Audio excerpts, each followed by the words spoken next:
फुलमालाको गहना फुलैको झै अनुहार, फुलमालाको गहना फुलैको झै अनुहार। विष्णु चित्तकी गोदाव श्री रङ्गनाथ बलिहार, हो विष्णु चित्तकी गोदाव श्री रङ्गनाथ बलिहार। जय श्रीमन्नारायण। श्रीशैलेशदयापात्रं धीभक्त्यादिगुणार्णवं यतीन्द्रप्रवणं वन्दे रम्यजामातरं मुनिं। लक्ष्मीनाथसमारम्भां नाथयामुनमध्यमाम् अस्मदाचार्यपर्यन्तां वन्दे गुरुपरम्पराम्।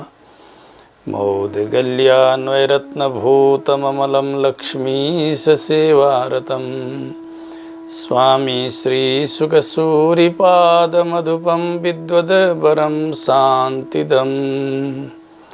श्रीमद्भागवतादिशास्त्ररसिकं स्वाचार्यनिष्ठं सदा श्रीमद्देवकीनन्दनं गुरुवरं वन्दे कृपासागरम्। तस्मै रामानुजार्याय नमः परमयोगिने, यः श्रुतिस्मृतिसूत्राणाम् अन्तर्ज्वरमशीषमत्। कर्कटे पूर्वफल्गुन्यां तुलसीकाननोद्भवां पाण्ड्ये विश्वम्भरां गोदां वन्दे श्रीरङ्गनायकीम्। नीलातुङ्गस्तनगिरितटी सुप्तमुद्बोध्य कृष्णं पारार्थ्यं स्वं श्रुतिशतशिरः सिद्धमध्यापयन्ति। सोच्छिष्टायां स्रजिनिगलितं या बलात्कृत्य भुङ्क्ते गोदा तस्यै नमैदमिदं भूय एवास्तु भूयः। शतमखमणिनीलाचारुकहल्लारहस्ता स्तनभरनमिताङ्गी सान्द्रवात्सल्यसिन्धुः। अलकविनिहिताभिः स्रग्भिराकृष्टनाथा विलसतु हृदि गोदा विष्णुचित्तात्मजानः। अखिलेय प्रत्यनीक कल्याणैकतान श्वेतर समस्त वस्तु विलक्षण अनंत ज्ञानानंदैक स्वरूप परात्पर परब्रह्म परमेश्वर भगवान जगत का एकमात्र कारण श्रेयःपति प्रभु को मुखोल्लास का निमित्त श्री गोदा देवी द्वारा विरचित तिरुप्पावई दिव्य प्रबन्ध को क्रमबद्ध अनुभव गर्दै हामी यस श्रृङ्खलासम्म आइपुगेका छौँ। गोदा देवी जगतजननी श्री भूमि देवी हुनुहुन्छ, साक्षात श्रीदेवी हुनुहुन्छ, साक्षात पुरुषकार स्वरूपा हुनुहुन्छ। जीवलाई परमात्मासँग जोड्नका निमित्त माताजीले धेरै ठुलो प्रयास गरिबक्सन्छ। लोक व्यवहारमा पनि सन्तानले अलिकति बदमासी गरिदिए पिताजी कडा हुनुभयो भने माताजीको त्यहाँ संयोजिकाको भूमिका रहन्छ। उसै गरी जीवलाई परमात्मासँग जोड्ने पुरुषकार स्वरूपा कवयत्री गोदादेवी आलवारहरूकी पुत्री भनेर प्रसिद्ध रहनुभयो जगतमा। लोकको मङ्गलका निमित्त सीताजी जस्तै गरिकन भूमिबाट प्रकट हुनुभयो। तुलसी बगैँचामा पूर्वसिखी ब्राह्मण श्री भट्टनाथ सूरीका कुटियामा उहाँलाई नि पिता र आचार्य मानेर उहाँद्वारा नि संस्कारहरू प्राप्त गरेर बढ्नुभयो।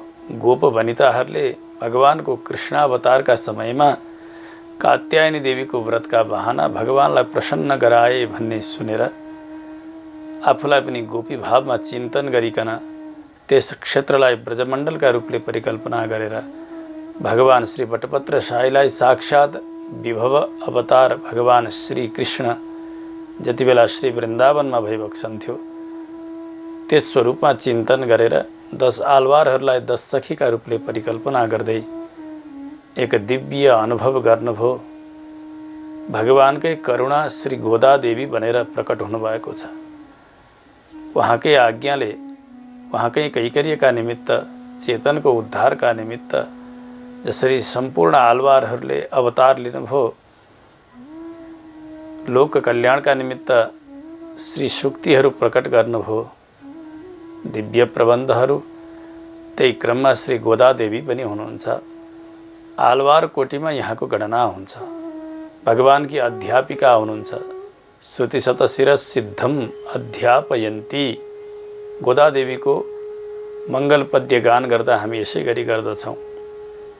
भगवानले जब चेतन रक्षाका लागि विभिन्न अवतार ग्रहण गर्दा पनि जीव आफूतर्फ उन्मुख नभइसकेर निराश भएर श्री नीलादेवीका साथमा शयन गरी बक्स्यो। यसको तात्पर्य हो भगवानको केवल प्रयासले मात्रै जीवात्माको भगवत उन्मुखता बन्दैन। यसमा पुरुषकार गरिदिने माताजीको पनि आवश्यकता पर्दछ। भगवान उपाय हुनुहुन्छ, माताजी पुरुषकार स्वरूप हुनुहुन्छ। यी दुवै कुरालाई देखाउनका निमित्त श्री गोदा देवीले भगवानलाई सयौं उपनिषद्द्वारा सिद्ध भएको चेतन भगवानको नै वस्तु हो, भगवान शेषी हुनुहुन्छ, यो रहस्यलाई बुझाउनु भयो। भगवानलाई बुझाउने क्रममा चेतनले पनि बुझे। भगवानका लागि र जीवात्माका लागि, दुवैका लागि अत्यन्तै आदरणीय बन्यो तिरुप्पावै दिव्य प्रबन्ध, जसलाई शब्दमयी माला भनेर बताइएको छ। मालामा अनेक थुगाहरू हुन्छन्। 30 थुगाहरू जोडिएका छन्। 30 गाथाहरू नै। एक थुगाहरू अलग अलग सुगन्धका छन्। यहाँ पनि एक गाथाहरूबाट श्रुतिका अति दिव्य रहस्यहरू प्रकट भएका छन्। यति सुन्दर श्री तिरुप्पावै दिव्य प्रबन्धको अनुभव गरेर आज हामी 14औं श्रृङ्खलामा प्रवेश गरिरहेका छौँ। प्रथम गाथामा श्री गोदा देवीले समृद्धिले सहित भएको ब्रजमण्डलमा निवास गर्ने सम्पन्न गोप बालिकाहरूलाई मार्गशीर्ष व्रतको अङ्ग भएको व्रताङ्ग स्नानका लागि आह्वान गर्नुभयो। केवल इच्छा भए मात्र पुग्दछ, अरू कुनै योग्यता चाहिन्न। त्यसको तात्पर्य बताइएको थियो भगवानको अनुभव गर्न, भगवत शरणागति गर्न, आचार्य सन्निधानमा जान केवल इच्छा मात्र भए पुग्दछ। सबैलाई अधिकार छ। दोस्रो गाथामा बताउनुभयो इच्छा मात्र अधिकार त हो, तर शास्त्रका मर्यादाभित्र भएर जानुपर्दछ भगवानका सन्निधानमा। भगवत शरणागति गर्दा मनमुखी मैले भगवानलाई मानेको छु, गुरु मानेको छु भनेर हुँदैन। शास्त्रले जसरी बताउनु भएको छ त्यही मर्यादाभित्र भएर, शास्त्रमा विधिका कुरा छन्, निषेधका कुरा छन्। अब शरणागत चेतनले ती विधि, निषेध इत्यादि प्रक्रियाहरू सबै जस्ताको तस्तै मान्नुपर्ने हुन्छ, जुन उनका निमित्त भनेर बताइएका छन्। त्यो मर्यादालाई पालन गरेर मात्रै जानुपर्छ भगवत सन्निधिमा। केवल ब्रजवासीलाई मात्र नबोलाएर भूमण्डलका सम्पूर्ण जनतालाई, त्यसमा पनि खास गरी जो कर्मभूमि, यज्ञभूमि, धर्मभूमि भनेर बताइएको भारतवर्ष, यस क्षेत्रमा निवास गर्ने भाग्यमानी सम्पूर्ण जनताहरूलाई शास्त्रको आज्ञा पालन गरेर भगवत सन्निधानमा आउनुहोस् भनेर आह्वान गर्नुभयो। तेस्रो गाथामा प्रारम्भ गरिएको धनुर्मास व्रतको फल अत्यन्तै विस्तृत हुन्छ भनेर फलश्रुति बताउनुभयो। चौथो गाथामा पर्जन्यदेव, मेघदेवता, उहाँलाई पर्याप्त वर्षा गर्नका लागि गोपिनीहरूले आज्ञा गर्नुभयो। पाँचौं गाथामा यति लामो व्रतमा विघ्नहरू आइलाग्न सक्छन् भनेर विभिन्न शास्त्रमा प्रवेश भएका गोपिनीहरूले शास्त्रको संस्कार पश्चात विघ्नको आशंका गर्नुहुन्छ र वेदान्तमा पारङ्गत गोपिनीहरूले त्यसको समाधान गरिदिनु भयो। 5 गाथासम्म भूमिका भनेर बताइएको छ। तिरुप्पावे दिव्य प्रबन्धलाई।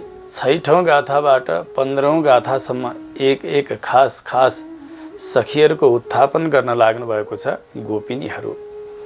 6औं गाथामा भगवानको अनुभवमा नवीनतया अवतीर्ण भएकी एक विशेष गोपीको उत्थापन गर्नुभयो। 7औं गाथामा गोपी मण्डलीकी नायक मणि समान भएकी त्यस्ती नायिका गोपीको उत्थापन गर्नुभयो। 8औं गाथामा कुतूहलवाली गोपीको उत्थापन गर्नुभयो। भगवानसँग भक्तलाई जोडाउन कुतूहल भएकी, भगवानका सन्निधानमा जानका लागि आफूमा कुतूहल भएकी त्यस्ती गोपीको उत्थापन। 9औं गाथामा मामाकी छोरीको उत्थापन गर्नुभयो। 10औं गाथामा कृतकृत्या गोपिनी, जसले आफूले गर्नुपर्ने सारा कार्यहरू गरिसकेकी छन्, ढुक्क भएर विश्राम गरेकी छन्, त्यस्ती गोपीको उत्थापन गर्नुभयो। 11औं गाथामा स्वधर्ममा निरत भएकी एउटी गोपीको उत्थापन गर्नुहुन्छ। 12औं गाथामा निरन्तर भगवानको सेवामा लाग्नाले, भगवानका साथमा हिँडिरहनाले, कैंकर्य परायण भएर भगवानका साथै रहने हुनाले आफ्ना घरका सारा कार्यहरू गर्न भुलेका, नभ्याएका त्यस्ता एक विशेष गोप, ती गोपकी बहिनीको उत्थापन गर्नुभयो। त्यसैगरी गएका गाथामा सुन्दर नयन भएकी गोपिनीको उत्थापन गर्नुभयो र आज 14दश गाथामा प्रवेश गरिरहनु भएको छ। आउँ पहिले श्री गोदादेवीका श्रीमुखबाट निश्रित तिरुप्पावे दिव्य प्रबन्ध 14औं गाथाको मूल पाठलाई श्रवण गरौँ। त्यसको अनुवाद अनि त्यसको विवरणमा हामी प्रवेश गर्नेछौँ। उङ्गल पुलै कडै तोट्टदुवाबियुल செங்கருநீர்வாய நெகிடந்தாம்பல்வாய கூமினகாண செங்கல் போடி கூரை வேடுவர்த்தவத்தவர் தங்கள் திருக்கோயில் சங்கிடுவான் போகின்றார் எங்களை முன்னமெழுப்புவான் வாய பேசும் நங்காயுடுந்திராய நாடாதாய நாவுடையாய் சங்குடு சக்கரமேந்தும் தடக்கையன் பங்கைய கண்ணானை पाडेलोरेम्बावाय। यसको अनुवाद गर्नुभएको छ आचार्य श्रीले। पुरस्ताद एव अहम उत्थाय युष्मान् प्रबोधयेयम् इति कृतप्रतिज्ञे देवी युष्मदीय निष्कुटोद्यानस्थवापिकायां कल्लाराणि विकसितानि अभूवन्। काषायाम्बरधारिणः शुभ्रदन्तपङ्क्तयः तापसाः स्वकीयदेवालयसमुद्घाटनाय कुञ्चिकाहस्ताः प्रयान्ति।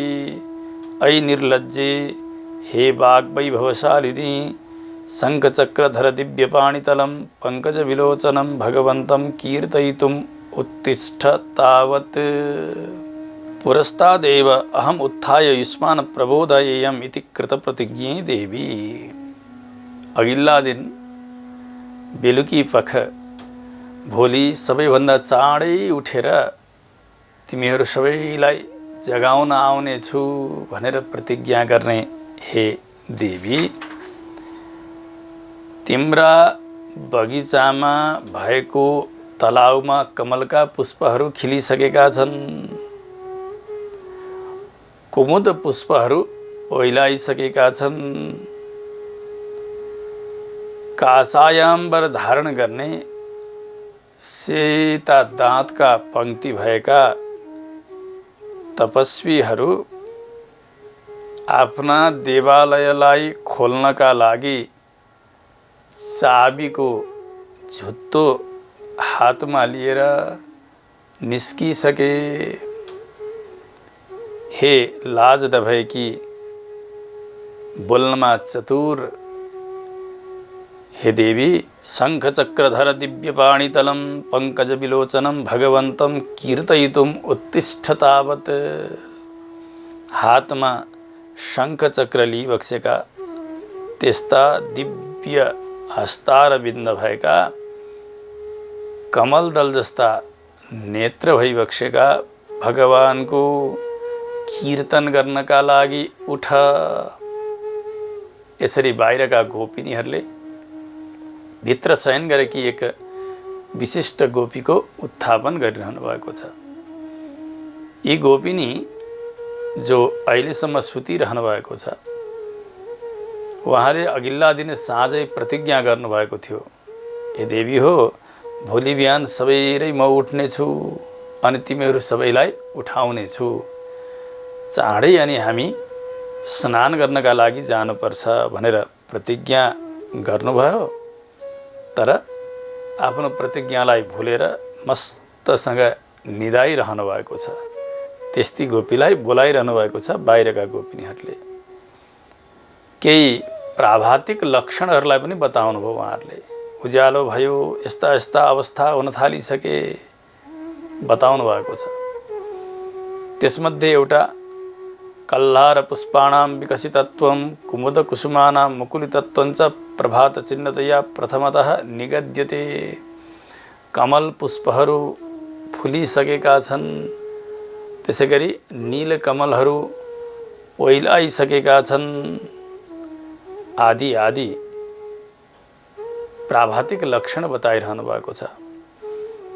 सबैतिर तलाउमा सूर्यकमल सूर्यको उदय हुन लाग्दा बाटै बिस्तारै बिस्तारै फक्रन सुरु गर्दछन्। जब सूर्य मध्याह्नमा आइसक्नुहुन्छ तब सारा सूर्यकमलहरू सबैका तलाउमा एकैपटक खिल्दछन्, फुल्दछन्। सबै तलाउहरूमा भएका सम्पूर्ण कमल पुष्पहरू खिलिसके भन्नुपर्ने ठाउँमा यहाँ त तिम्रा बगैँचाको तलाउमा भएको कमल पुष्प फुलिसक्यो भन्नुभयो। किनभने सर्वत्र एकैचोटि फुल्नुपर्ने हो नि कमल। यसमा पनि एउटा रहस्य छ। पहिले 7औं गाथामा भरद्वाज पक्षीको सुन्दर कलरव बताउनु भएको थियो, कलकल आवाज। त्यस्तो आवाज के तिमीले सुनेकी छैनौ भनेर गोपी गोष्ठीकी नायक मणि समान भएकी एक गोपीको उत्थापन गर्नुभएको थियो। अगाडि गएर 18औं गाथामा पनि कुखुराहरू सर्वत्र कराउन थालिसकेका छन्, बिहानी भयो भनेर सङ्केत गरिरहेका छन्। यसरी बताउनु हुनेछ। त यहाँ पनि के भन्नु पर्थ्यो भने सारा भारद्वाज पक्षीहरूको कलकल आवाज, त्यसै गरी सबैतिर कुखुराहरू कराउन थालिसके उनीहरूको आवाज भने झैँ सबै तलाउमा भएका सम्पूर्ण कमलहरू खिलिसके भन्नुपर्ने। त्यसो नभनेर तिम्रा बगैँचामा भएको तलाउमा कमल पुष्प खिलिसकेका छन् यति मात्र भन्नुको के रहस्य भन्दा रात अलिकति बाँकी नै छ। आँगनीमा आएर मूल ढोकासम्म पुगेका छन् बाहिरका गोपिनीहरू। त्यो घरको पछिल्तिर वरिपरि दिवाल लगाएका स्थानमा ठुलो बगैँचा छ गोपिनीको। त्यो बगैँचाका बीचमा एउटा तलाउ पनि छ। त्यो तलाउमा कमल पुष्पहरू छन्। त कमल उज्यालो हुन लाग्दा फुल्न प्रारम्भ गर्दछ। घरभित्रै त प्रवेश गर्न पाइरहेका छैनन् यी बाहिरका गोपिनीहरू। घरका पछिल्तिर भएको त्यो बगैँचा, त्यसमा पनि अलिकति रात छँदै वरिपरि दिवाल लगाएको बगैँचा, त्यहाँभित्र प्रवेश गरेर तलाउमा गइकन हेरेर कमल पुष्प फुल्यो भन्ने कसरी जान्नु र? कसरी देखेर यिनीहरूले? यो त असम्भव जत्तिकै छ। यहाँ एउटा विशेष शास्त्रार्थलाई देखाउनका लागि यसो भन्दै हुन्छ गोपिनीहरूले। त्यो के हो भने प्रत्यक्ष परिकलितमपि अर्थम अनुमानेन बुभुत्सन्ते तर्करसिकाः। विद्वान श्री वाचस्पति मिश्रले बताउनु भएको छ, जो तर्करसिक जन छन्, तार्किक जन छन्, उनीहरूले प्रत्यक्षद्वारा सिद्ध भएको अर्थलाई पनि अनुमान प्रमाणद्वारा सिद्ध गर्न खोज्दछन्। अनुमानमा त्यति धेरै रस बसेको हुन्छ तार्किकहरूको। शास्त्रका धेरै सिद्धान्तहरू छन्। अलग अलग सिद्धान्तवादीहरूले प्रमाणका सङ्ख्याहरू पनि अलग अलग मानेका छन्। प्रत्यक्षमेकं चार्वाकाः बौद्ध वैशेषिकाद्वयम् इत्यादि प्रमाण संग्राहक श्लोकहरू पढ्न पाइन्छन्। चार्वाक दर्शन जसलाई नास्तिक दर्शन भनेर बताइन्छ, त्यस दर्शनमा केवल प्रत्यक्षलाई मात्रै प्रमाण मानिन्छ। अनुमान, उपमान, शब्द इत्यादि प्रमाण स्वीकार गरिन्न। त्यसैगरी बौद्ध र वैशेषिक मतमा प्रत्यक्ष र अनुमानलाई प्रमाण मानिन्छ, उपमान, शब्द इत्यादिलाई प्रमाण मानिँदैन। वैदिक दर्शनमा त्यसमा पनि विशिष्टाद्वैत सिद्धान्तमा 3 प्रमाणलाई स्वीकार गरिन्छ: प्रत्यक्ष, अनुमान र शब्द। यद्यपि शब्द भन्नाले शास्त्र जान्नु पर्दछ। शास्त्रमा पनि वेद नै मूल शब्द प्रमाण हो। आप्तले उच्चारण गरिएको शब्द भयो भने त्यसलाई पनि शब्द प्रमाण मानिन्छ। त यहाँ शास्त्र समान प्रमाण त अरू कुनै छँदै छैनन्। न प्रत्यक्ष हो न त अनुमान हो। शास्त्र प्रमाण नै मूल हो। शास्त्रले बताइसकेपछि त्यो त्यस्तै हो, स्वीकार गर्न पर्दछ। वैदिकहरूले यसरी मान्नुहुन्छ। तर पनि स्थल विशेषमा शास्त्रले बताएकै विषयलाई पनि प्रत्यक्ष अथवा अनुमानद्वारा जान्न खोजियो भने त्यो पनि वैदिक मर्यादा विपरीत हुँदैन। प्रत्यक्ष प्रमाणलाई पनि स्वीकार गरिएको छ, अनुमान प्रमाणलाई पनि स्वीकार गरिएको छ, अनि शब्द प्रमाणलाई पनि स्वीकार गरिएको छ। यहाँ 3 प्रमाणहरू मानिन्छन् भन्ने देखाउनका निमित्त यी अनेक प्राभातिक लक्षणहरू सम्झाइरहनु भएको छ गोपिनीहरूले। तिमीले हिजो साँझ भोलि चाँडै उठेर आएर तिमीहरू सबैलाई जगाउँछु भन्ने प्रतिज्ञा गरेकी थियौ, तर आज भुल्यौ अघि। तिमीले यसरी प्रतिज्ञा गरेकी थियौ भन्नाले यहाँ आप्तती गोपी प्रामाणिक, त उनले बोलेको वचन आप्त प्रमाण हो। त्यसैलाई शब्द प्रमाण भनिन्छ। त्यो शब्द प्रमाणको प्राबल्यलाई बताउनकै निमित्त यति धेरै सम्बोधनहरू गरिरहनु भएको छ बाहिरका गोपिनीहरूले। प्रत्यक्ष प्रमाण के हो यहाँ भन्दा कासायम्बर धारण गरेका सन्यासीहरू जाँदै हुनुहुन्छ, हातमा चाबी लिएर देवालय उद्घाटन गर्नका लागि। यो प्रत्यक्ष प्रमाण हो। आँखाले देखेर नै उहाँहरू जाँदै गरेको थाहा पाएर नै बोलिन्छ। यसबाट प्रत्यक्ष प्रमाण सिद्ध हुन्छ। अनि शब्द प्रमाण भन्दा यी गोपिनी आप्ततमा हुन्, प्रामाणिक हुन्। यिनले अघिल्लै दिन प्रतिज्ञा गरेकी छन्। उनले गरेको प्रतिज्ञा वाक्य नै शब्द प्रमाण हो। अब बाँकी अरू सबै अनुमान प्रमाणद्वारा सिद्ध हुने हुन्। त्यसमध्ये सबैभन्दा मूल भनेको के हो भने, देवी तिम्रा बगैँचामा भएको तलाउमा कमल पुष्पहरू खिलिसके, यो अनुमान प्रमाण हो। किनभने सबैतिर सबैका बगैँचामा भएका सबै तलाउका सबै कमलहरू खिले नभनेर तिम्रा बगैँचामा भएको तलाउ त्यसमा भएको कमल खिलिसक्यो, यो भन्नमा के हो भने सबैतिर कमलहरू उतिखेरै खिल्दछन् सबै तलाउमा।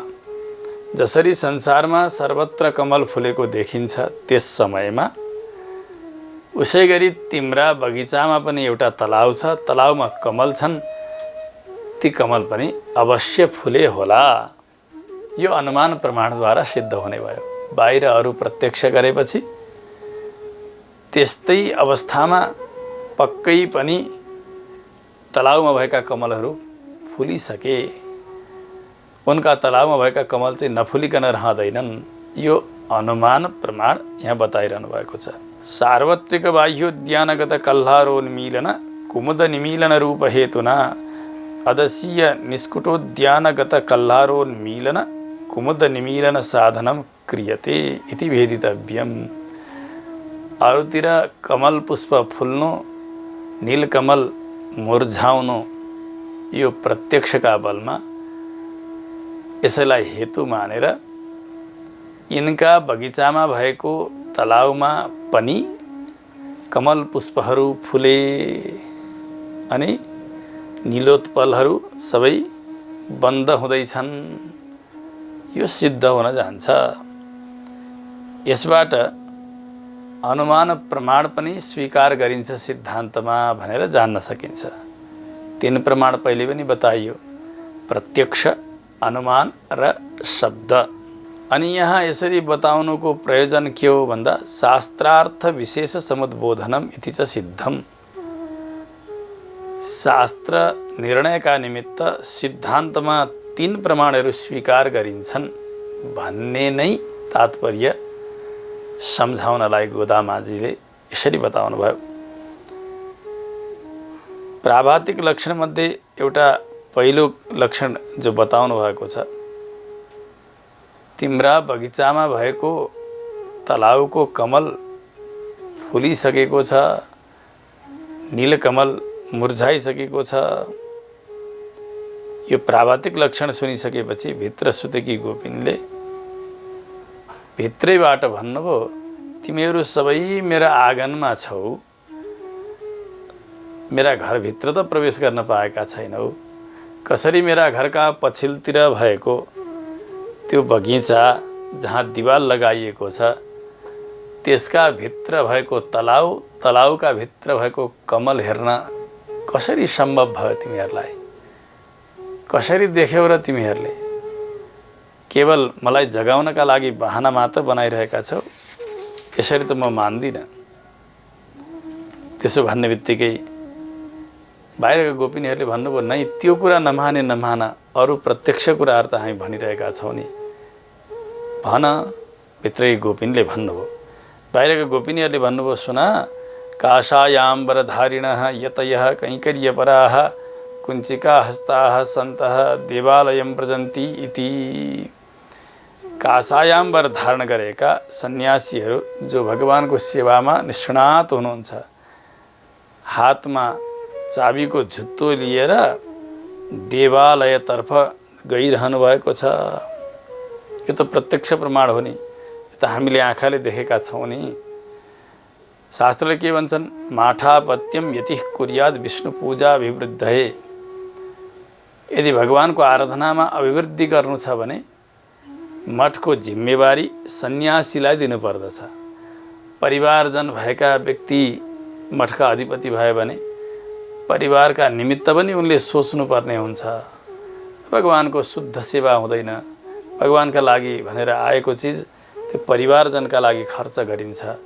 त्यसो हुनाले त्यस्ता विरक्तलाई नै भगवानको सेवामा जोड्नु, भगवानको पूजाको अभिवृद्धि होस् भन्नका निमित्त।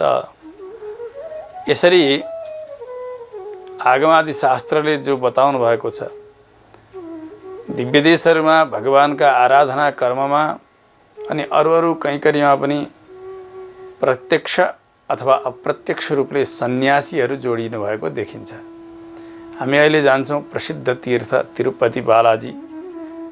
तिरुपतिमा तल श्री गोविन्दराज भगवानको सन्निधि छ, माथि तिरुमलामा श्री वेङ्कटेश भगवानको सन्निधि छ।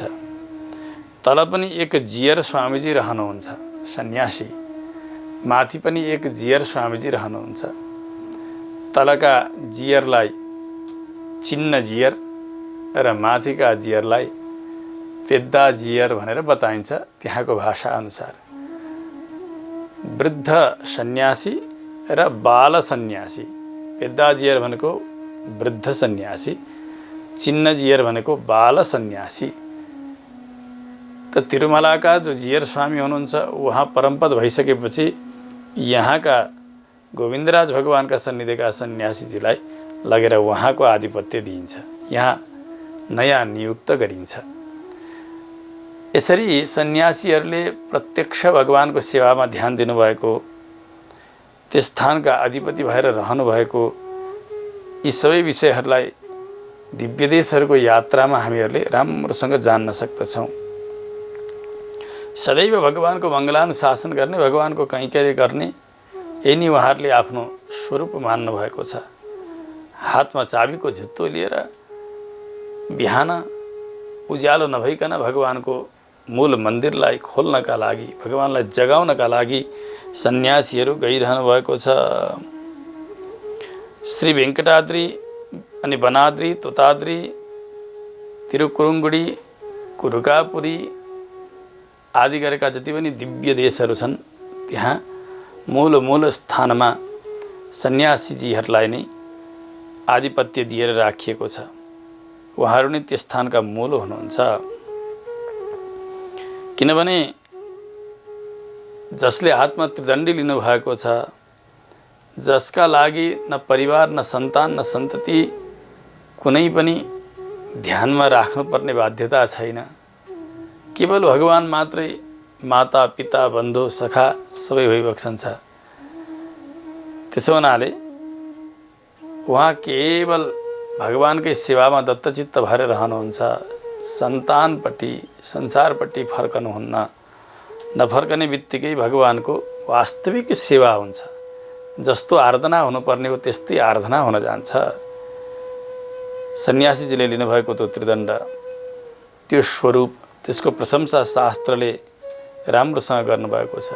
हाम्रा आचार्यहरूले पनि यसरी भन्नुहुन्छ, भिक्षेति शिष्यजनरक्षण दक्षिणेति साटीति शाश्वतमठोपधिकल्पनेति ग्रन्थोपसंग्रहण मूल्यमिति ब्रुवाणाः सन्यासिनोपि ददते महतीं धनायाम।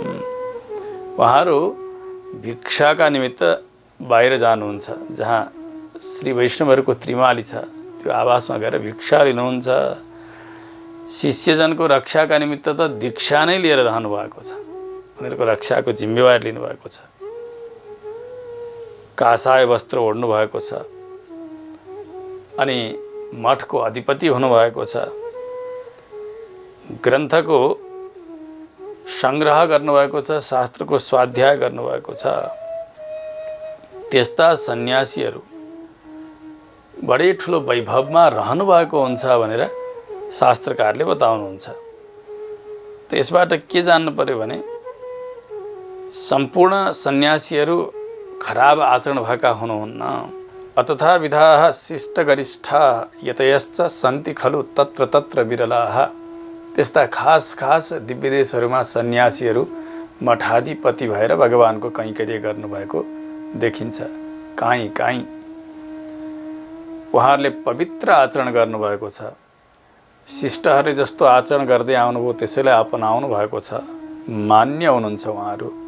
त्यस्ता तापसजन जसले आफ्नो अधिकार सीमाभित्र रहेको देवालयको द्वार उद्घाटन गर्नका निमित्त कुञ्चिका, चाबी, त्यसको झुत्तो लिएर छन छन छन छन ती चाबीहरूको आवाज गर्दै गर्दै गर्दै गर्दै प्रातःकाल मूल मन्दिरतर्फ जानु, यो प्रायः देखिन्छ। यो दिव्य देशहरूमा हुँदै गरेको नै एउटा क्रिया हो। दिव्य देशमै हुर्किएकी गोदादेवी र दिव्य देशमा भएका भगवानको अर्चा स्वरूपको वर्णन गर्न प्रवृत्त यो तिरुपावे दिव्य प्रबन्धमा प्राभातिक लक्षण, बिहानीको लक्षणका रूपले यसरी सन्यासीहरूले चाबी बोकेर मन्दिरतर्फ जाँदै गरेको यो अवस्थालाई बताउनु स्वाभाविक हो भनेर जान्नु पर्दछ। आलवारहरूले आफ्ना प्रबन्धहरूमा धेरै स्थानमा दिव्य देशहरूका अधिपति सन्यासीहरू हुनुभएको विषय बताउनु भएको छ। श्री भक्तिसार सूरीले आफ्नो प्रबन्धमा बताउनुहुन्छ, श्रीरङ्गम क्षेत्रको जो वर्णन गर्दै हुनुहुन्थ्यो, त्यहाँ बस्ने त्रिदण्ड सन्यासीहरू, उहाँहरू यस्ता हुनुहुन्छ, भगवानका कैङ्कर्यमा निष्णात हुनुहुन्छ इत्यादि बताउनु भएको छ। त्यसकारणले सन्यासीहरू र प्रातःकाल हातमा चाबी लिएर मन्दिर उद्घाटन गर्नका लागि जाँदै गरेका सन्यासीहरू बिहानीका लक्षणभित्र पर्नुहुन्छ। यो जो स्वाभाविक प्रातःकालीन लक्षण हो त्यसलाई सुन्नुभयो भित्रकी गोपिनीले। भित्रैबाट आवाज दिनुभयो, हे देवी हो, सन्यासीहरू सदैव भगवानकै कीर्तन गरेर रहनुहुन्छ। उहाँहरूका लागि यति बजे उठ्ने, यति बजे यहाँ जाने, यति बजे सुत्ने भन्ने हुँदैन। दिन रात सदैव भगवानको चर्चा गर्ने, कीर्तन गर्ने, भगवानको सेवा गर्ने। उहाँहरूका लागि कोही कालको नियमै छैन। रातिमा पनि त उठ्न सक्नुहुन्छ उहाँहरू। भगवानको कीर्तन गर्न, उत्सव गर्न उहाँहरूलाई मन लाग्यो, सन्यासी हुनुहुन्छ, त्यस कारणले आधा रातमा पनि त जानुभएको हुनसक्छ नि। कसरी मैले पत्याउँ? प्रभात भयो भनेर बाहिरका गोपिनीहरूले भन्नुभयो, होइन देवी सुन, हामीले भनेका सबै वचनहरू असत्य रहेछन्, अप्रामाणिक रहेछन्, त्यो हामी स्वीकार गर्दछौँ। तर तिमीले आफै बोलेको वचन त अप्रामाणिक होइन होला नि। तिमीले हिजो साँझ के भनेकी थियौ? भोलि बिहान सबैभन्दा चाँडै म उठ्छु अनि तिमीहरूका घरमा आएर सबैलाई जगाउँछु भनेकी थियौ त। खोइ त त्यो चाहिँ पालना गरेकी तिमीले। तिम्रो वाणी त असत्य होइन होला नि त। आफ्नो प्रतिज्ञालाई त सम्झ्यौ। हामी शीतकालमा तिम्रा घरका दैलामा आएका छौँ, तिमीलाई उठाएका छौँ, सबैलाई पर्खाएका छौँ तिम्रा निमित्त। तर तिमी भने उल्टो यस्तो भन्छौ। तिमीले त हिजो बोलेको वचन त्यो त सत्य होला नि, कि त्यो पनि झुट हो? त्यो पनि झुट हो भने ठिकै छ। बाहिरका गोपिनीहरूले यसो भन्ने बित्तिकै अभित्रकी गोपिनी बोल्न नसक्ने हुनुभयो। के बोल्ने? कसैले मूल कुरालाई च्याप्प समातिदिए भने जवाफ दिन सकिन्न। त्यस्तै दशा भयो।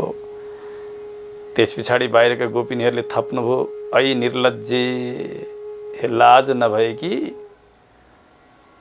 तिमीले त के गर्नु पर्थ्यो भने हामी आउनुभन्दा पहिले उठेर हो मैले त प्रतिज्ञा गरेकी थिएँ, तर तिमीहरू पो आइपुगेछौ, मबाट गल्ती भयो, मलाई क्षमा गरिदेऊ भनेर आएर हाम्रो गोष्ठीमा मिलिहाल्नु पर्ने हो नि।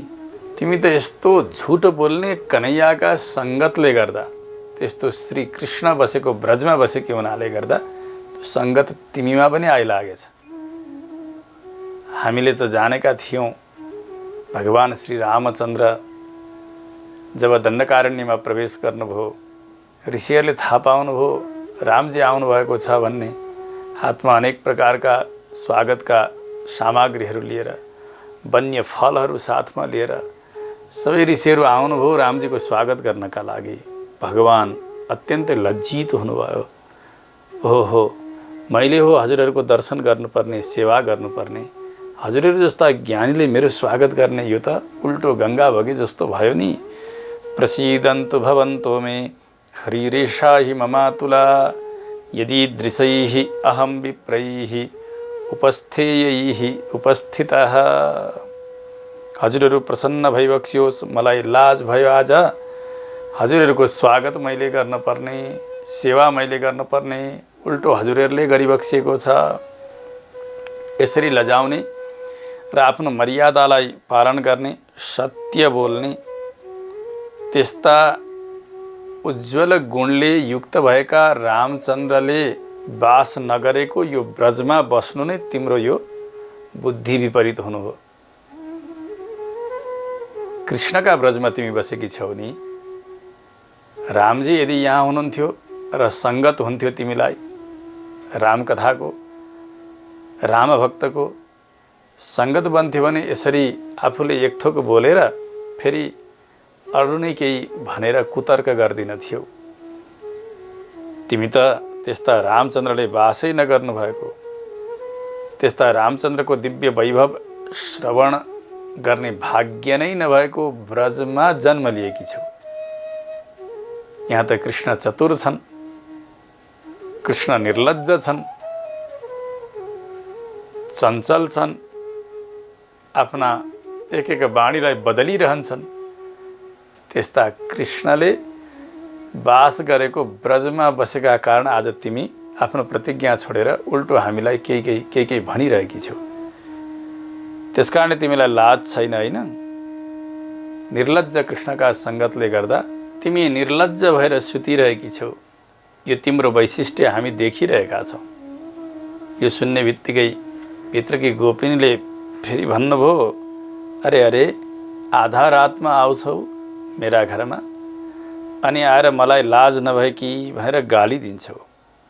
ठिक छ, म लाज नभएकी रहेछु, त म जस्ती लाज नभएकीसँग सङ्गत गरेर तिमीहरूलाई पनि केही लाभ छैन। लाज नभएका व्यक्तिसँगको सङ्गत तिमीहरूले पनि त त्याग्नुपर्छ नि। किन आयौ त यहाँ? किन मेरा घरका द्वारमा आएर कराइरहन्छौ, दुःख पाइरहेका छौ, अनेक अनेक आक्षेपहरू लगाइरहेका छौ? यो सुनेर बाहिरका गोपिनीहरूले भन्नुभयो, हे बाग वैभवशालिनी, तिमी धेरै मिठो बोल्न जान्नेवाली छौ। यति धेरै बाग वैभव छ कि ओहो, हामी मात्रै पुग्यौँ भने श्रीकृष्णसँग बोल्ने ढङ्ग पनि छैन हाम्रो। तिमी यति बोल्न जान्दछौ, यति मिठो बोल्छौ, त्यो बाणीमा श्रीकृष्ण लट्ठ पर्छन् अनि तिमीले हाम्रो पनि सिफारिस गरिदिनेछौ श्रीकृष्णका साथमा। हामी सबैलाई हेर्नेछन् उनले।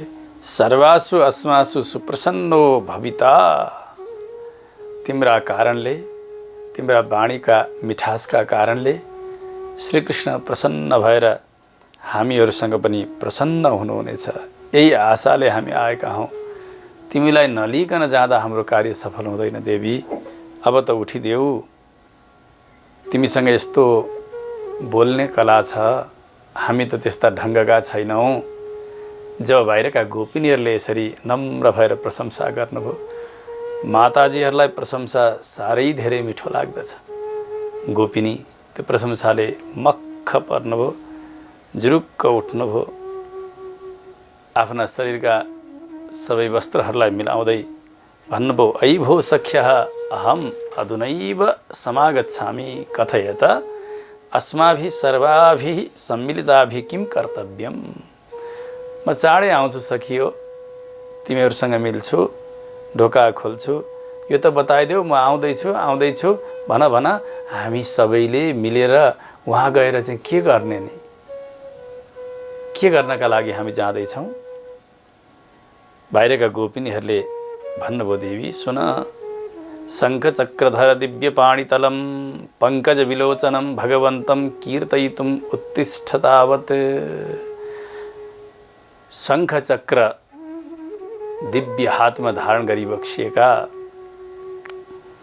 फक्रिएको कमलदल जस्ता नेत्र भई बक्सिएका भगवानको कीर्तन गर्नेछौँ। त्यसका लागि आऊ। यी गोपिनीहरूले कहिले देखे शङ्खचक्र गदा पद्मधारी भगवानलाई? भगवान त वंशीधारी हुनुहुन्छ, भगवान त मनोहारी लीला गर्नेवाला हुनुहुन्छ, माखन चोरी गर्नुहुन्छ। यस्ता कृष्ण कन्हैयालाई देखेका यी गोपिनीहरूले शङ्खचक्र गदा पद्मधारी प्रभुको कीर्तन गर्न जाउँ कसरी भन्न सम्भव भयो भन्दा, जति बेला भगवानले अवतार लिइबक्सियो कंसका कारागारमा, देवकी महारानी वसुदेवजी उहाँहरूले जब दर्शन गर्नुभयो, भगवान शङ्खचक्र गदा पद्मधारी भएर प्रकट हुनुभएको थियो। जातोसी देवदेवेश शङ्खचक्र गदाधरः। हे प्रभु, हजुर देवताका देवता भइबक्सन्छ, शङ्खचक्र गदा पद्मधारी भइबक्सन्छ। हजुरले यो चतुर्बाहु स्वरूपलाई समेटी बक्सियोस्। उपसंहर विश्वात्मन रूपम एतत् चतुर्भुजम।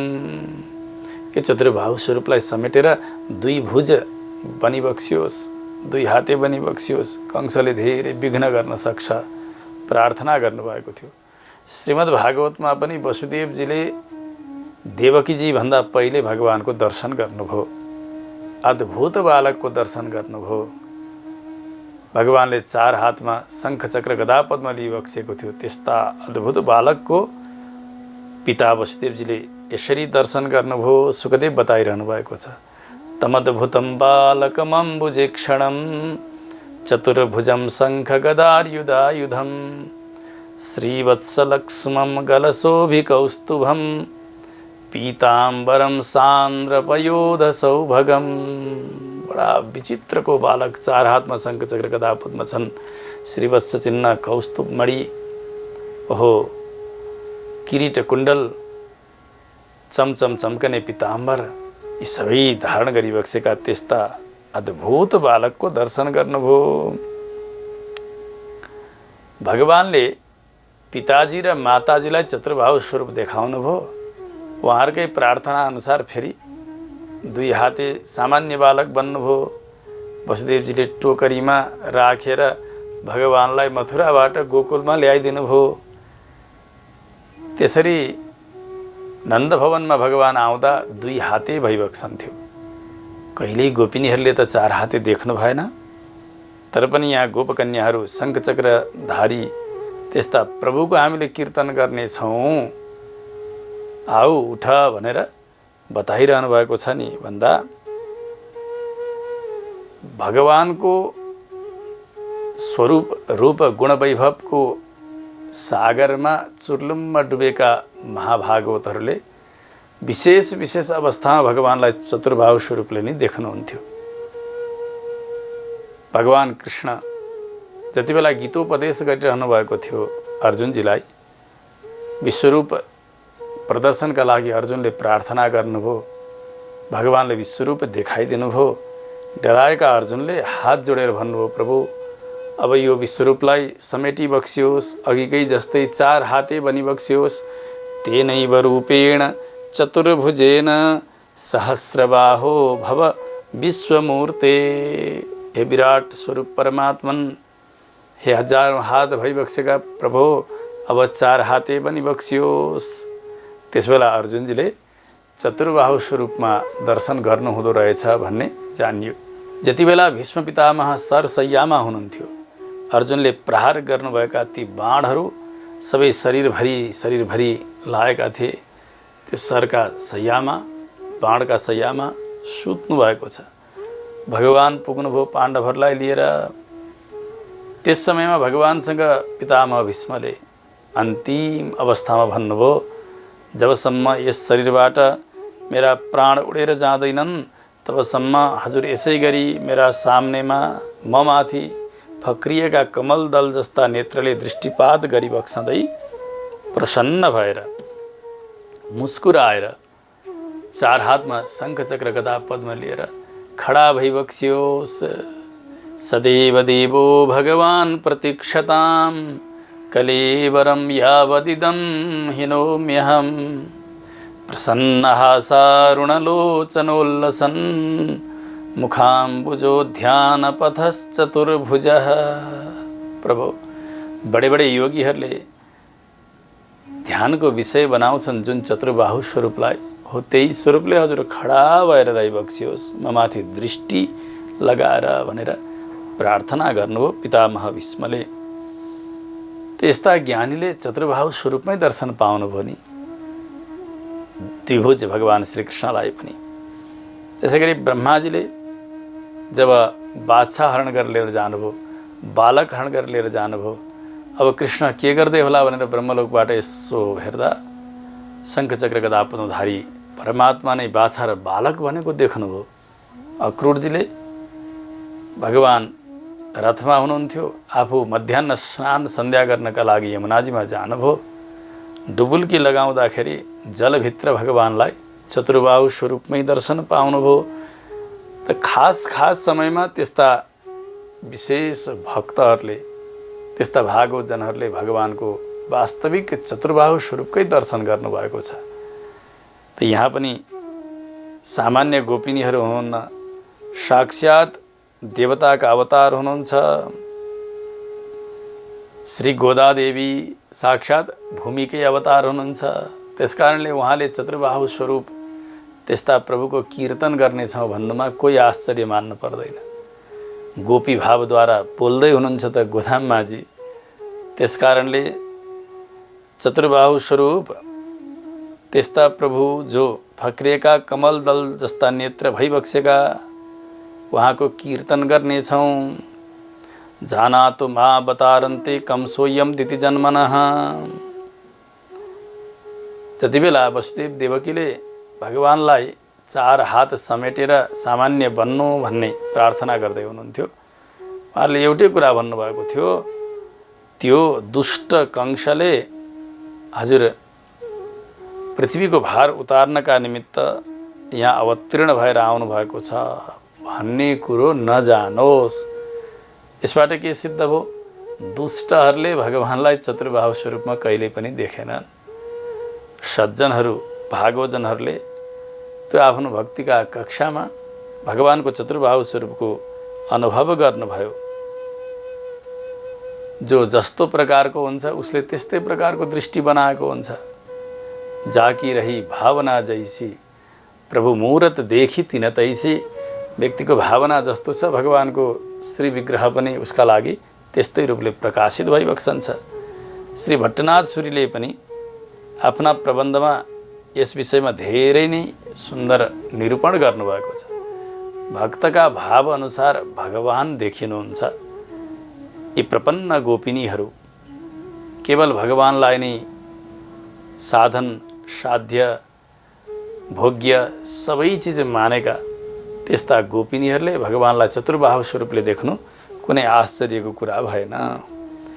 यसरी त्यस्ता भगवानको नाम कीर्तन गर्न, उहाँको वैभवको कीर्तन गर्न, हे सखी उठ विलम्ब भयो अब जानुपर्छ भनेर बाहिरका गोपिनीहरूले भित्र सुतेकी एक विशिष्ट सखीको उत्थापन गर्नुभएको प्रसङ्ग यहाँ गोदाममाझीले गोपी भावद्वारा ब्रजमा जे भएको थियो त्यसलाई अनुभव गर्नुभयो।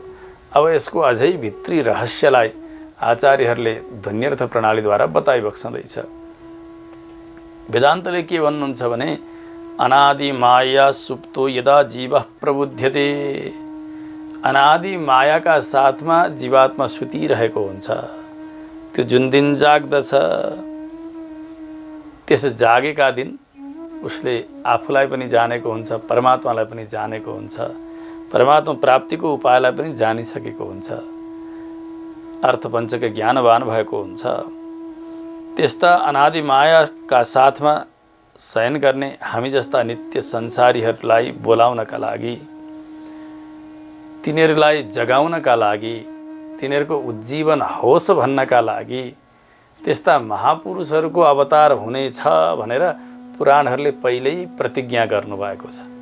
जसरी भोलि सबेरै उठेर तिमीहरू सबैलाई जगाउने छु भनेर अघिल्लै दिन प्रतिज्ञा गर्नुभएको थियो यी सुतेकी गोपिनीले, उसै गरी प्रतिज्ञा गर्नुभएको छ पुराणहरूले। यस्ता यस्ता महापुरुषहरूको अवतार हुनेछ कलियुगमा। श्रीमद् भागवतको एकादश स्कन्धमा यो विषय आउँछ। सुखदेव स्वामीजीले भन्नुहुन्छ, हे राजन, सत्य त्रेता र द्वापरका मनुष्यहरू हाम्रो कलियुगमा जन्म होस् भन्ने चाहन्छन्। राजाले सोध्नुभयो, किन प्रभु?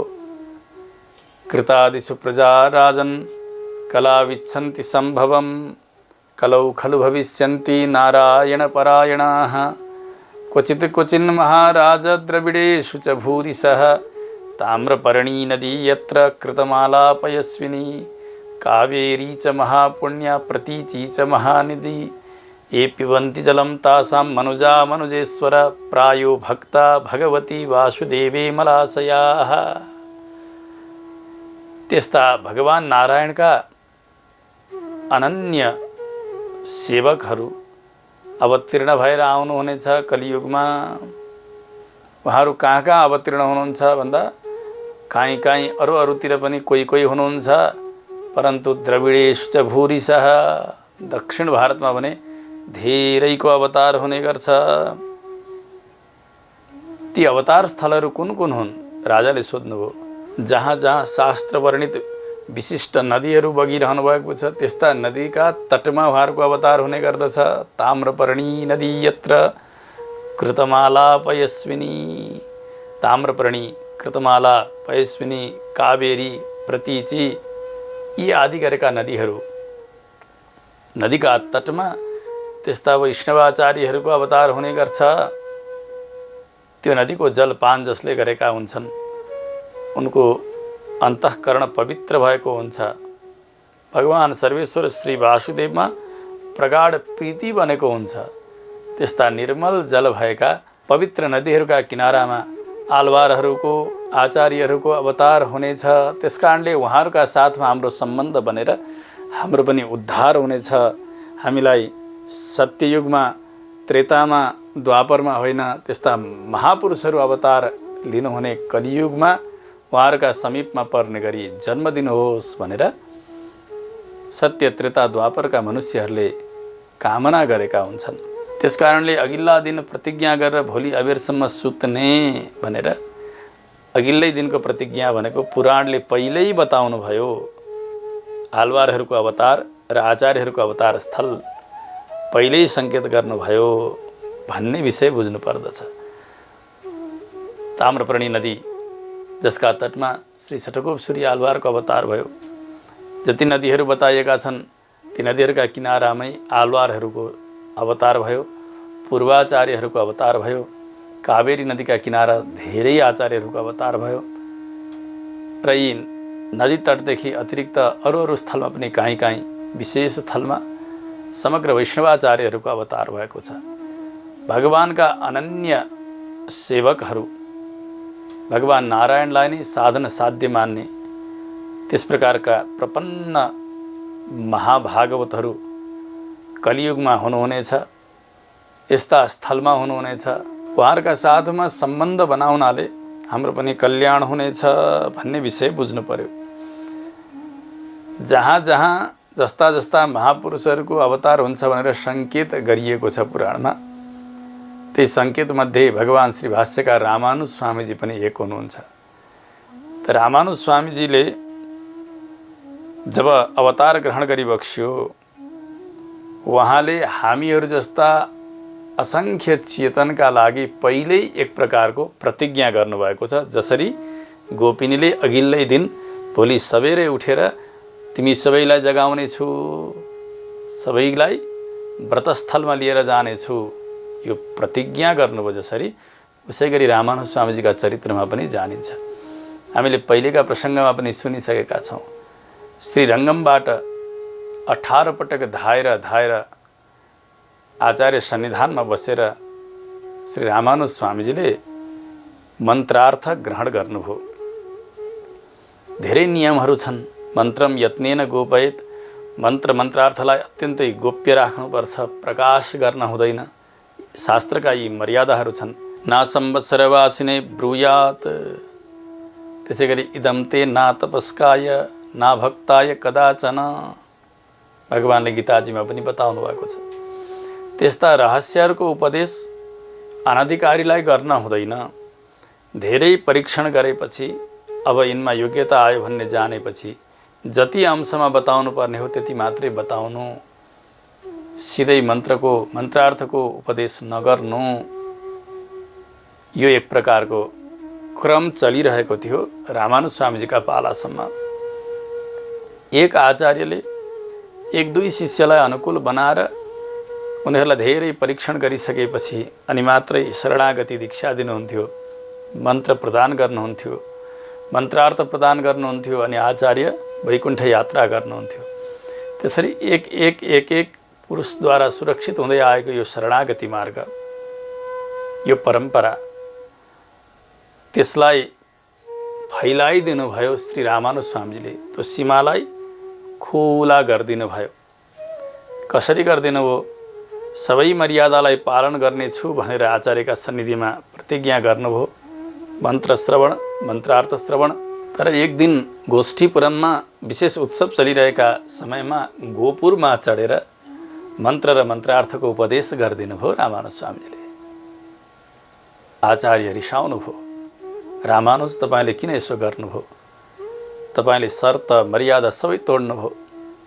तपाईँलाई थाहा छ शास्त्राज्ञा उल्लङ्घन गर्दा, गुरुको आज्ञा उल्लङ्घन गर्दा के हुन्छ?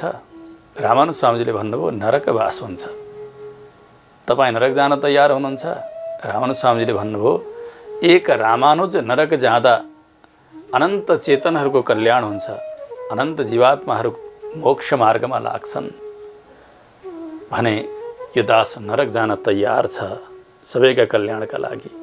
यो सुन्ने बित्तिकै आचार्य गदगद हुनुभयो, अङ्कमाल गर्नुभयो र मन्नाथ मेरा स्वामी भनेर रामानुज स्वामीजीलाई पनि आफ्ना आचार्य कोटीमा स्वीकार गर्नुभयो।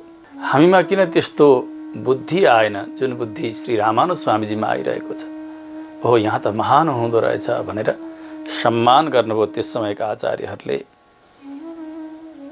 धेरैजनाको कल्याण हुनेछ, त्यसकारणले यो शरणागति मार्गलाई अलि विस्तृत गरिदिने, सबैलाई अटाउने बनाइदिने, यो काम रामानुज स्वामीजीले गर्नुभएको।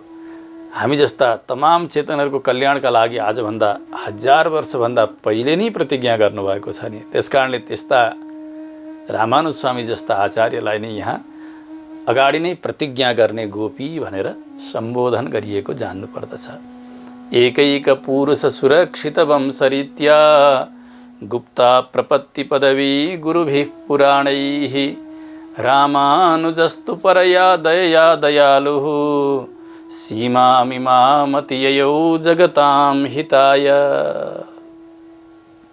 परम दयालु श्री रामानुज स्वामीजी, उहाँको कृपा नहुन्थ्यो भने आज यस्ता अनन्त चेतनहरूका निधारमा तिलक देख्न पाइन्नथ्यो। पञ्च संस्कारले सम्पन्न भएका त्यस्ता वैष्णवजनहरूको दर्शन गर्न पाइन्नथ्यो।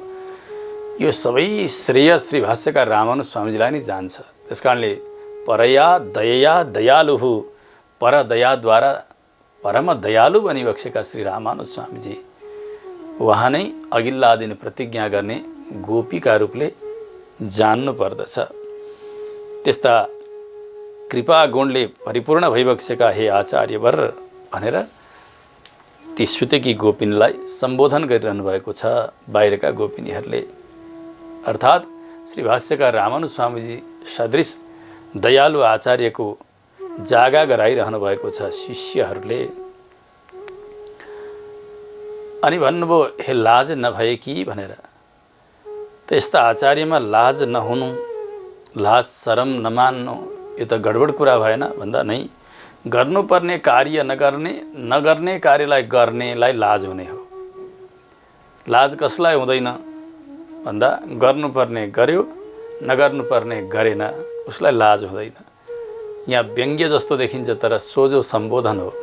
भनेको आफ्ना सारा नित्य नैमित्तिक कर्महरूको जस्ताको तस्तै अनुष्ठान गरेर आफ्ना स्वरूप विरुद्ध जति पनि कर्महरू छन् त्यसको समुचित परित्याग गर्नुभएको छ आचार्य सार्वभौमले।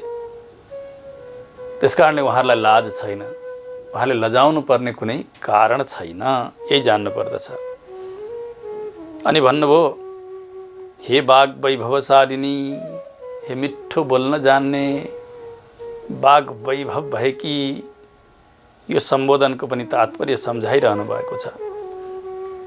जब लङ्केश रावणले सीताजीलाई हरण गरेर लिएर गयो, भगवान लक्ष्मणजीका साथ सीताजीको अन्वेषण गर्दै गर्दै वनमा, कन्दरामा, पहाडमा, नदीमा सर्वत्र विचरण गरिरहनु भएको छ।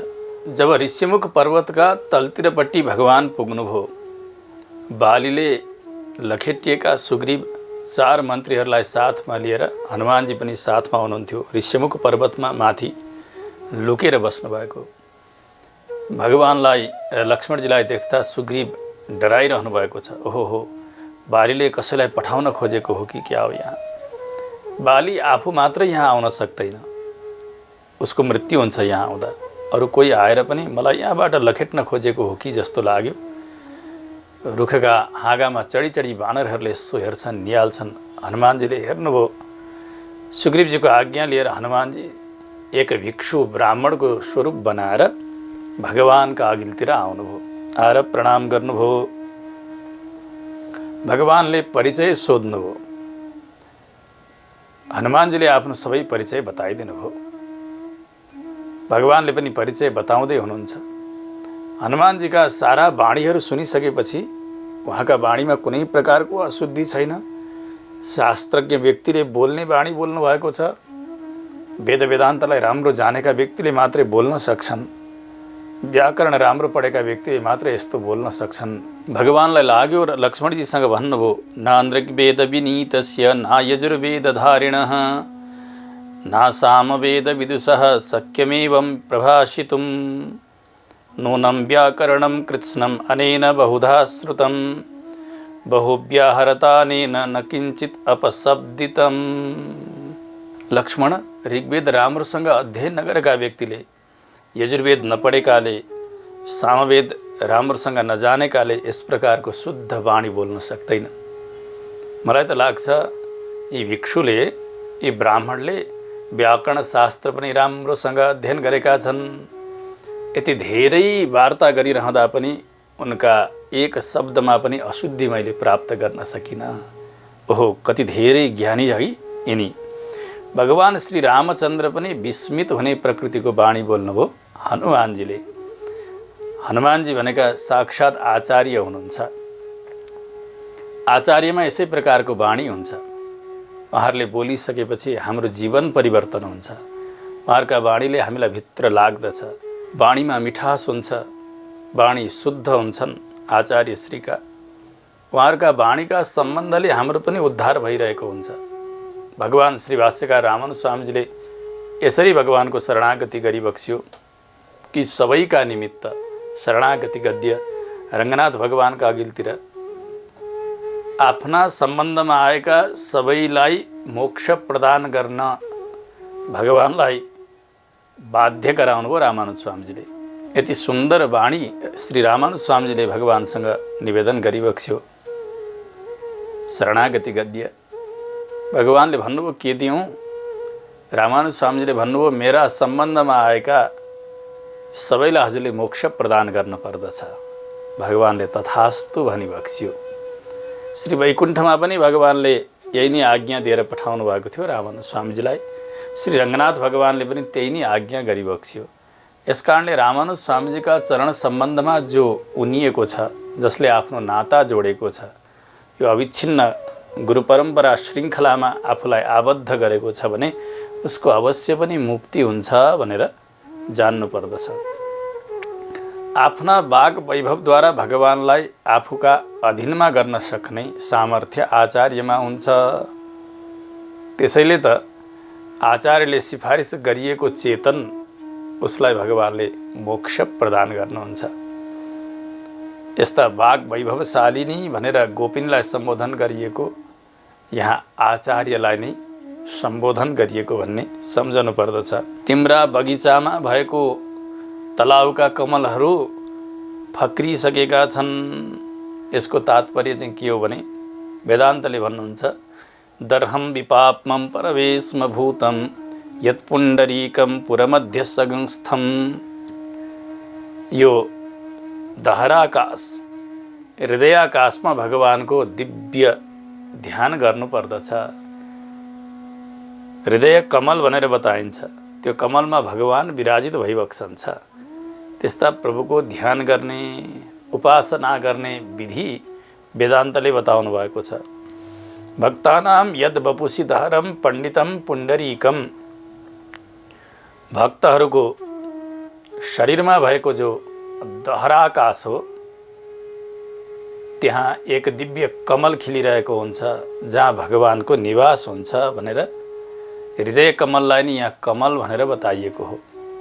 त्यस्ता कमलमा विराजमान हुने भगवानको साक्षात्कार आचार्य सार्वभौमको जागरण बिना सम्भव छैन।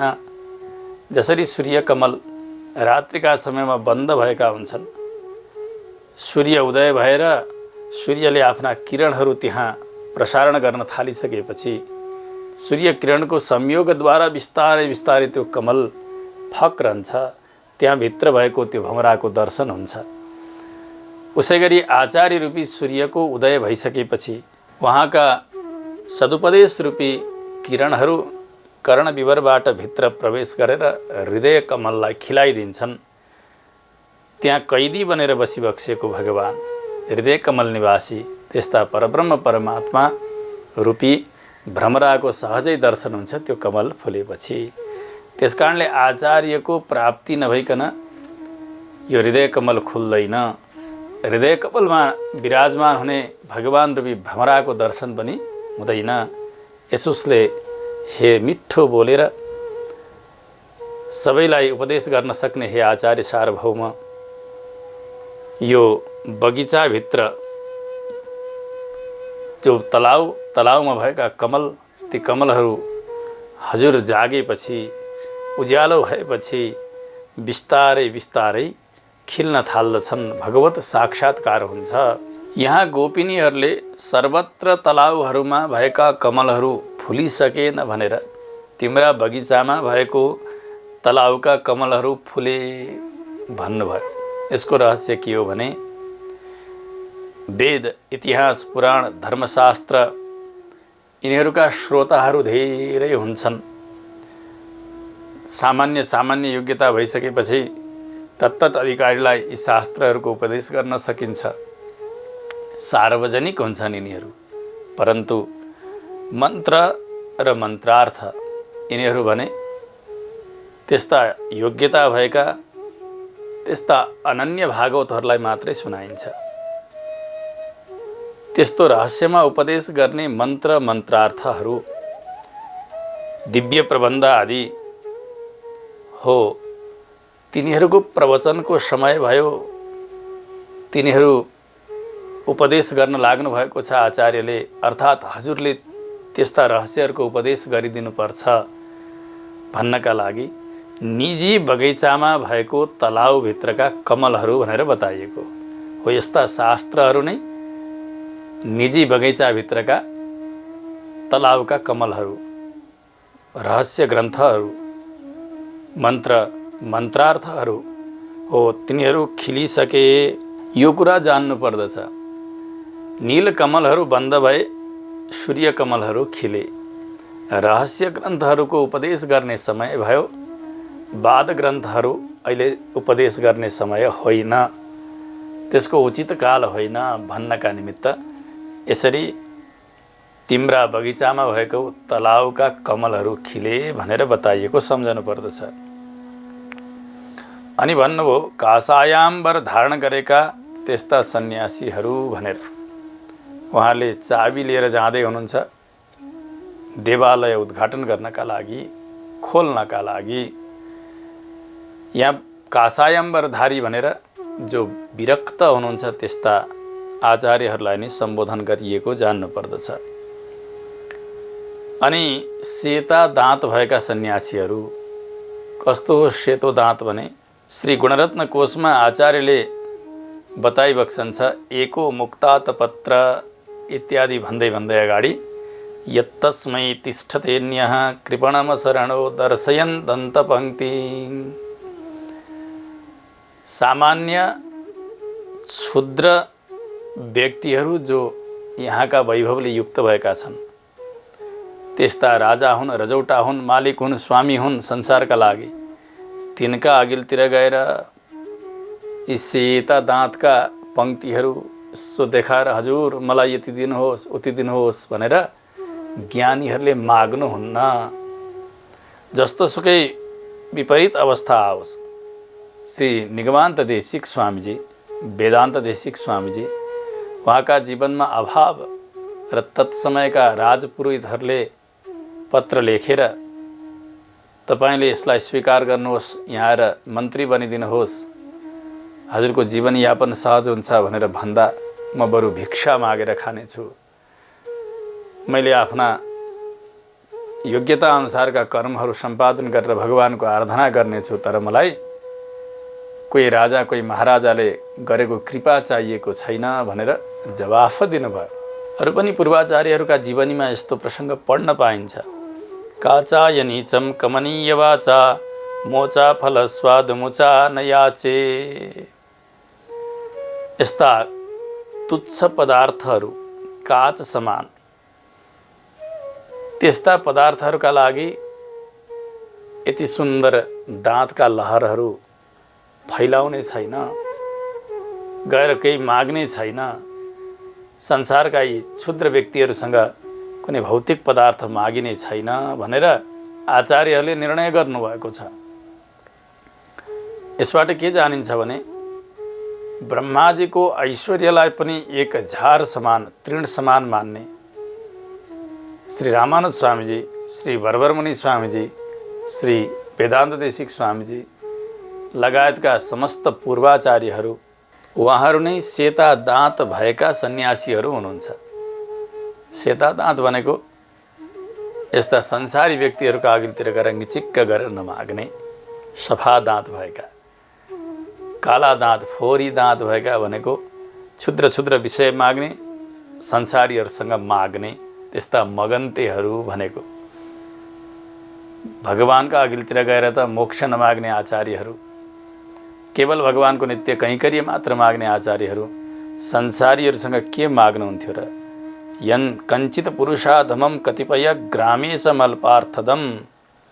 आचार्यले बताउनुहुन्छ, एउटा गाउँको अलिकति सम्पत्ति भएका व्यक्तिसँग गएर मलाई यो दे त्यो दे भनेर आचार्यहरूले माग्नुहुन्न। तृणीकृत विरञ्च्यादि निरङ्कुश विभूतयः रामानुजपदाम भोज समाश्रयण शालिनः। आचार्यले बताइबक्सन्छ, जसले ब्रह्माजीको ऐश्वर्यलाई पनि झार समान मान्नुभएको छ, तृण समान मान्नुभएको छ, त्यस्ता रामानुज स्वामीजीका चरण कमलको आश्रयमा हामी रहनेवाला हौँ। त्यस कारणले हामीलाई पनि संसारको भोग चाहिएको छैन। ब्रह्माजीको ऐश्वर्यलाई छोडेर पनि अत्यन्तै वैभवशाली बनिबक्स्यो, ऐश्वर्यशाली बनिबक्स्यो श्री रामानुज स्वामीजी। उहाँको तनेन गायन गरिन्छ नि, यो नित्यमच्युतपदाम्बुज युग्मरुक्म व्यामोहतस्तदितराणि तृणाय मेने अस्मद्गुरोर्भगवतोऽस्य दयैकसिन्धोः रामानुजस्य चरणौ शरणं प्रपद्ये। यः नित्यम अच्युतपदाम्बुज युग्मरुक्म व्यामोहतः तद इतराणि तृणाय मेने। नित्य प्रति भगवानका चरणारविन्द रूपी सम्पत्तिमा आसक्त बनिबक्सेका श्री रामानुज स्वामीजीले भगवानका चरणदेखि अतिरिक्त सम्पत्ति सबैलाई झार समान मानिबक्स्यो। त यस्ता धेरै उदाहरणहरू हाम्रा पूर्वाचार्यहरूका जीवनीमा पाइन्छन्। सुखदेव स्वामीजीले नवयोगेश्वर संवाद राजा निमिका साथमा सुनाउँदा पनि एउटा प्रसङ्ग सुनाउनुहुन्छ। भगवानका चरणका आश्रयमा रहेका महाभागवतहरूले विपनामा त परै जाओ, स्वप्नामा पनि साक्षात् ब्रह्माजी आएर बाबु तिमीलाई म ब्रह्मा बनाइदिन्छु, ब्रह्मलोकको अधिपति हुनु, अथवा इन्द्र आएर इन्द्रलोकको अधिपति हुनु भनेर भने पनि देवताहरूले यस प्रकारले लोभ देखाए। स्वप्नमा भने पनि भगवानका चरणारविन्द रूपी सम्पत्तिदेखि अतिरिक्त अरू कतैपट्टि पनि मन एक निमेष पनि नलाग्ने त्यस्ता महाभागवतलाई नै वैष्णवहरूमा अग्रणी वैष्णव भनेर जान्नु पर्दछ। त्रिभुवन विभवहे तवेप्यकुण्ठ स्मृतिरजितात्मसुरादिभिर्विमृग्यात् न चलति भगवत पदारविन्दात् लव निमिषार्धमपि यः स वैष्णवाग्र्यः। जसको मन भगवानका चरणारविन्द रूपी सम्पत्ति देखि यताउति अरू कुनै देवताको ऐश्वर्यमा लागेकै छैन हो, उहाँलाई नै अग्रणी वैष्णव भागवतोत्तम भनेर जान्नु पर्दछ। यसकारणले सेता दाँत भएका सन्यासी, यसको अर्थ हो संसारका क्षुद्र पुरुषार्थहरू माग्नका लागि यहाँका क्षुद्र जनसँग गएर दाँतका लहरीहरू नदेखाउने, नमाग्ने, न यहाँको ऐश्वर्य न स्वर्गको ऐश्वर्य, कुनै प्रकारको ऐश्वर्य नमाग्ने, केवल भगवानको नित्य कैंकर्यको अपेक्षा गरेर रहने यस्ता महापुरुषहरूलाई नै सेता दाँत भएका सन्यासीहरू भनेर बताएको जान्नु पर्दछ। तापसा तपस्वी भनेर जो बताइयो त्यसले शरणागतिमा भएको निष्ठालाई बताउनु भएको छ। न्यास विद्यामा तस्मान्न्यासमेषां तपसाम् अतिरिक्तमाहुः भनेर न्यासः शरणागति त्यही नै तपस्या भनेर पर्यायका रूपले बताउनु भएको छ। यसरी शरणागतिमा निष्ठा भएका त्यस्ता ज्ञानीको उत्थापन गरिरहनु भएको छ। आफ्ना देवालयलाई खोल्नका लागि चाबी लिएर जाँदै हुनुहुन्छ भनेर जो बताइएको थियो, जन्म जन्मान्तर धेरै बिताएपछि कुनै एक सुकृतका कारण, भगवानका कृपाका कारण अर्चावतार मिल्नु भएको छ, भगवानको सेवा प्राप्त भएको छ। ओहो हो, बल्ल त भगवानको सेवा प्राप्त गरेँ। कहिले पुच्छर भएको, कहिले दारा भएको, कहिले नङ्ग्रा भएको, कहिले जलभित्र डुब्ने, कहिले रुखमाथि चढ्ने, कहिले हावामा उड्ने, कहिले माटामुनि बस्ने, यस प्रकारका अनेक घृणित शरीर लिएर 84 लाख योनिमा पटक पटक परिरहँदा भगवानको सेवा मैले प्राप्त गरेको थिइनँ। आज भने प्रभु कृपा भयो, मेरा अर्चा, मेरा सर्वस्व, मेरो सम्पत्ति त्यस्ता प्रभुको सेवा गर्न पाएँ भनेर भगवानमा हुरुक्क प्रेम भएका त्यस्ता व्यक्तिलाई नै यहाँ देवालय उद्घाटन गर्न जाने भनेर बताइएको। देवालयमा दिव्य देशमा भगवान अर्चा स्वरूपले विराजमान भइबक्सन्छ। उहाँको नित्य निरन्तर सेवा गर्ने महापुरुष भनेर जान्नु पर्दछ। शङ्ख चक्र धारण गर्ने दिव्य हस्तकमल भइबक्सिएका भनेर अर्को एक सम्बोधन भगवानका लागि गर्नुभएको थियो। त्यस्ता प्रभुको कीर्तन गर्नेछौँ भनेर यो के भनिएको भने आफ्ना शिष्यलाई बाहुमूलमा शङ्खचक्र प्रदान गरेर पञ्चसंस्कारले संस्कृत गरेर भगवानको बनाइदिने, त्यसका लागि सदैव सुदर्शन चक्रराज र पाञ्चजन्य आफ्ना साथमा लिएर रहने त्यस्ता आचार्य चरणलाई नै शङ्खचक्र धारण गर्ने त्यस्ता भगवान भनेर बताइएको जान्नु पर्दछ। अनि अन्तिममा बताउनुभयो फक्रिएका कमलदल जस्ता नेत्र भएका त्यस्ता प्रभुको कीर्तन गर्नेछौँ, त्यसका लागि आऊ उठ।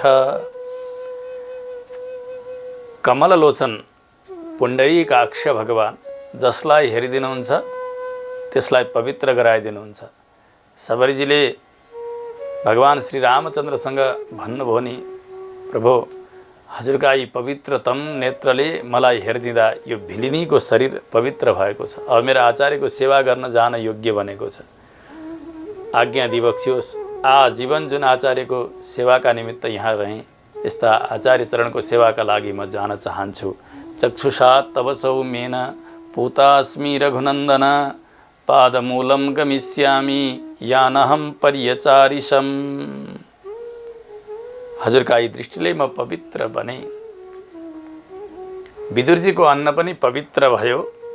दुर्योधनकै मुखबाट भगवानले आफै बनाउनु भएको छ, प्रेरणा गरेर भित्र बसेर अन्तर्यामी बनेर। किमर्थम पुण्डरीकाक्ष कृतम वृषल भोजनम। भगवानका यी फक्रिएका कमलदल जस्ता नयनको दृष्टि जहाँ पर्दछ त्यो पवित्र हुन्छ। शास्त्रले के बताउनु भएको छ, यम यम स्पृशति पाणिभ्याम यम यम पश्यति चक्षुषा स्थावराण्यपि मुच्यन्ते किं पुनर्बान्धवा जनाः।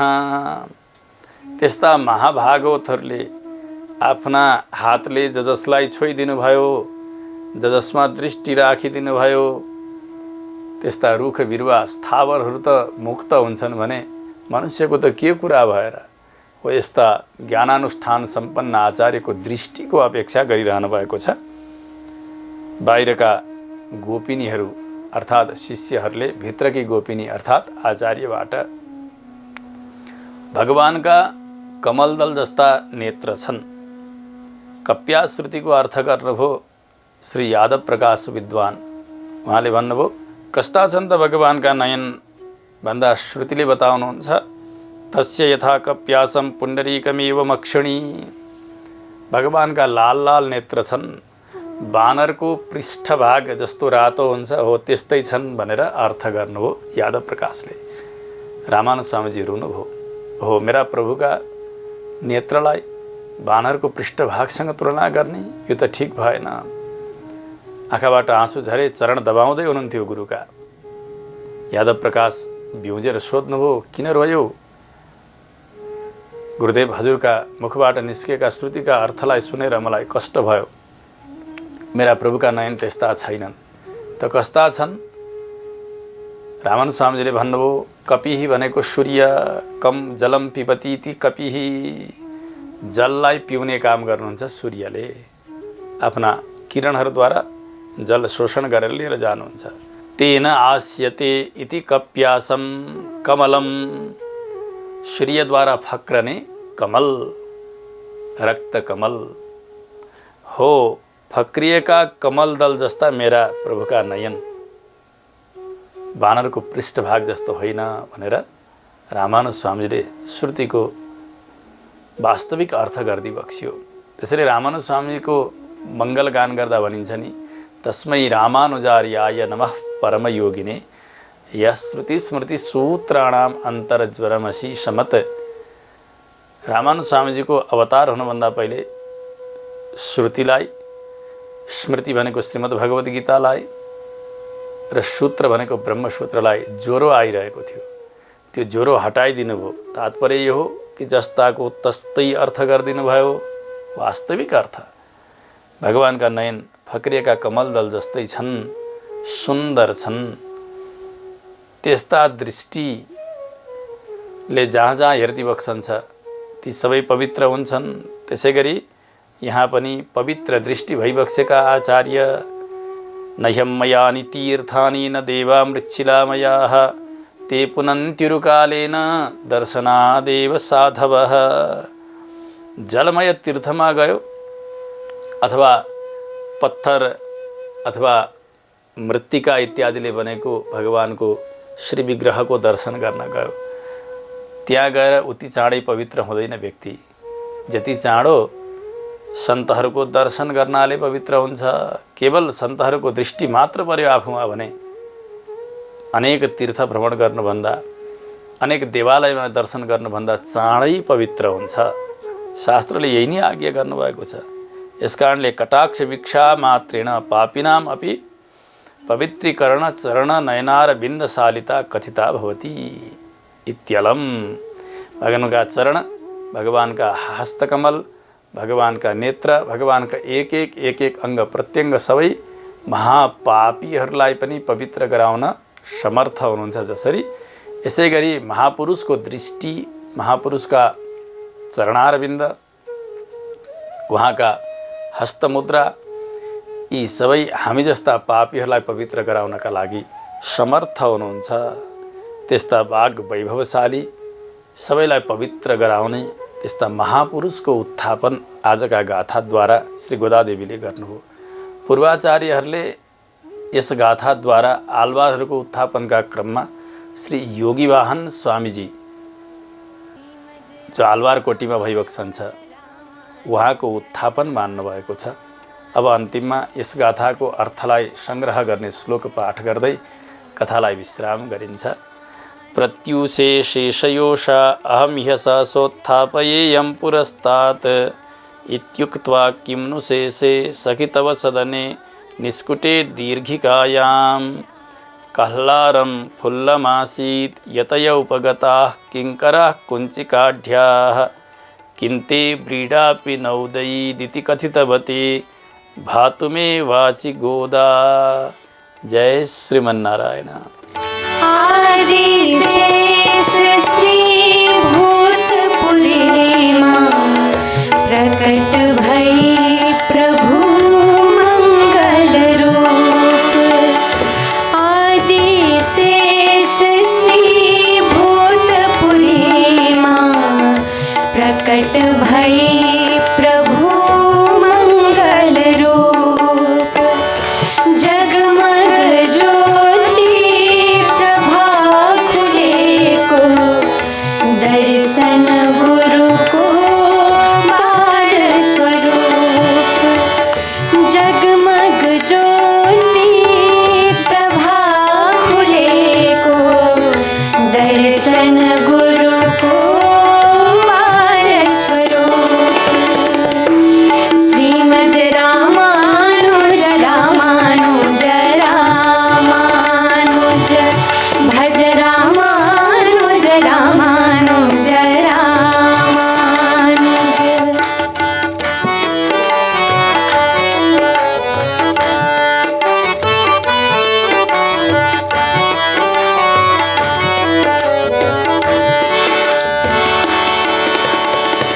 कांतिमती जननी सुकुमारी केशव यजुवा पिता समेत। कांतिमती जननी सुकुमारी केशव यजुवा पिता समेत। सुख भो खुश भो सब जन मनमा भई उमंगनी पूर्ण विवेक। सुख भो खुश भो सब जन मनमा भई उमंगनी पूर्ण विवेक।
क्षम डूबेगा प्रभु यतिराज। प्रभु पद भक्ति गुण कीर्तन क्षम डूबेगा प्रभु यतिराज। शरणागति पथ उज्ज्वल पारने चेतन उद्धार घड़ी बड़ी राज। शरणागति पथ उज्ज्वल पारने चेतन उद्धार घड़ी बड़ी राज। श्रीमद् रामानुज रामानुज रामानुज भज रामानुज रामानुज रामानुज। श्रीमद् रामानुज रामानुज रामानुज भज रामानुज रामानुज रामानुज।